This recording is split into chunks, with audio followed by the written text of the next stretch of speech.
Malam yang tak terlupakan. Di bawah cahaya temaram lampu kamar hotel, aku berdiri di depan cermin, menatap pantulan diriku sendiri. Usia resmiku baru 25 tahun, tetapi beban hidup yang kupikul membuatku merasa seakan telah menjelajahi dunia ini jauh lebih lama. Setiap malam, aku mengenakan topeng yang sama, kemeja hitam yang pas di tubuhku, parfum mahal dengan aroma menggoda, dan sikap percaya diri yang telah kulatih bertahun-tahun.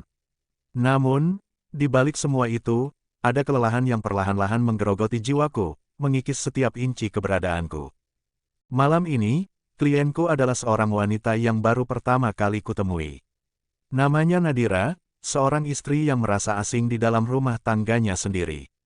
Usianya 37 tahun, seorang wanita yang, di mata banyak orang, mungkin tampak memiliki segalanya. Namun di balik senyum dan kehidupannya yang tampak sempurna, ia hanyalah jiwa yang kesepian, merindukan sesuatu yang bahkan tak bisa ia namai. Ketukan pelan di pintu membuyarkan lamunanku. Aku menarik napas dalam, mengatur ekspresi wajahku agar tetap tenang dan profesional. Dengan satu gerakan mantap, aku membuka pintu. Di sana, berdiri Nadira. Gaun sutra berwarna merah marun membalut tubuhnya dengan sempurna, menonjolkan keanggunannya yang alami. Rambut hitamnya jatuh lembut di bahu, sedikit berantakan, seolah menunjukkan bahwa di rumah, ia telah lama tak memedulikan penampilannya. Namun, yang paling menarik perhatianku adalah matanya, sepasang mata yang penuh kelelahan, sepasang mata yang berbicara lebih banyak dari kata-kata yang bisa diucapkan. "Selamat malam, Nadira," sapaku dengan suara rendah, sengaja kubuat setenang mungkin. Ia tersenyum kecil, hampir seperti ragu. "Malam, Reza." Aku melangkah ke samping, memberinya ruang untuk masuk. Ia melangkah perlahan, seakan masih mempertimbangkan keputusannya, tapi kemudian membiarkan pintu tertutup di belakangnya. Ruangan ini sepi, hanya ada kami berdua dan keheningan yang menggantung di udara. Aku bisa melihat kota dari jendela besar, cahaya-cahaya gedung di kejauhan berkedip samar, menjadi saksi bisu dari pertemuan ini. Aku hanya ingin merasakan kembali bagaimana rasanya diperhatikan, bisiknya lirih, hampir seperti pengakuan. Aku mengulurkan tangan, menyentuh jemarinya dengan lembut. Nadira mengangkat wajahnya, menatapku dalam-dalam, seolah mencari sesuatu dalam diriku, sesuatu yang bahkan mungkin tak ia sadari. "Aku di sini, Nadira," ucapku pelan. Tangannya sedikit gemetar saat membalas genggamanku. Aku tahu ini bukan sekadar keinginan fisik. Ini lebih dalam dari itu.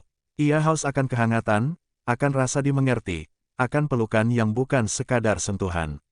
Perlahan, aku mengangkat tanganku, menelusuri pipinya dengan ujung jariku, menyentuhnya dengan hati-hati, seolah ia adalah sesuatu yang rapuh dan bisa pecah sewaktu-waktu. Nadira tidak menolak, justru matanya perlahan melembut, seolah menyerah pada sesuatu yang telah ia pendam begitu lama. Ketika aku mendekat, ia tidak mundur. Aku bisa merasakan detak jantungnya, bisa mendengar tarikan napasnya yang tidak stabil. Dan akhirnya, semua batasan di antara kami luruh begitu saja. Kami berbicara dalam bahasa yang hanya kami berdua yang mengerti. Setiap sentuhan bukan sekadar hasrat yang membara, melainkan ungkapan dari hati yang merindukan ketulusan. Setiap desahan bukan sekadar kenikmatan, tetapi pelarian dari realitas yang menyesakkan. Aku merasakan setiap gelombang emosi yang mengalir di antara kami, kerinduan, kehangatan, harapan, dan ketakutan yang terselip di sela-sela kebersamaan ini. Ketika akhirnya semuanya berakhir, Nadira menyandarkan kepalanya di dadaku. Untuk sesaat, tak ada kata-kata yang perlu diucapkan. Kami hanya menikmati keheningan yang begitu dalam, membiarkan waktu berjalan lebih lambat. "Terima kasih, Reza," bisiknya lirih. Aku hanya mengangguk, membiarkan jemariku menyusuri rambutnya dengan lembut. Aku tahu bahwa kebersamaan ini tak akan berlangsung lama. Dan benar saja, saat pagi hampir tiba, Nadira perlahan bangkit.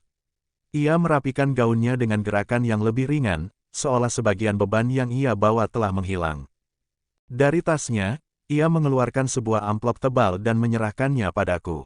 Aku menerimanya tanpa banyak bicara, tetapi entah kenapa, amplop itu terasa lebih berat dari biasanya. Nadira menatapku sekali lagi sebelum pergi.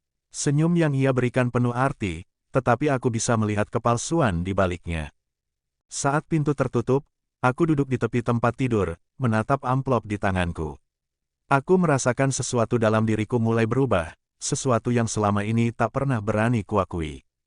Layar ponselku menyala, sebuah nama muncul di sana, bukan klien, bukan seseorang yang ingin membayarku untuk kehangatan semalam, tetapi seseorang yang memberiku sesuatu yang jauh lebih berharga, harapan. Kamu di mana? Pertanyaan itu sederhana, tetapi terasa menusuk lebih dalam daripada yang seharusnya. Aku menarik napas panjang, menatap langit malam yang mulai memudar. Untuk pertama kalinya, aku sadar bahwa aku telah lama terjebak dalam dunia yang terasa seperti penjara. Namun, malam ini, untuk pertama kalinya pula, aku melihat secercah harapan di ujung jalan. Aku tahu akan ada konsekuensi, tetapi aku juga tahu bahwa inilah saatnya.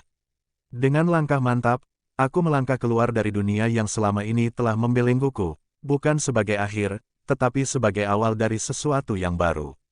Karena kebahagiaan sejati bukan tentang seberapa banyak yang kita miliki, tetapi tentang seberapa damai hati kita saat menjalaninya.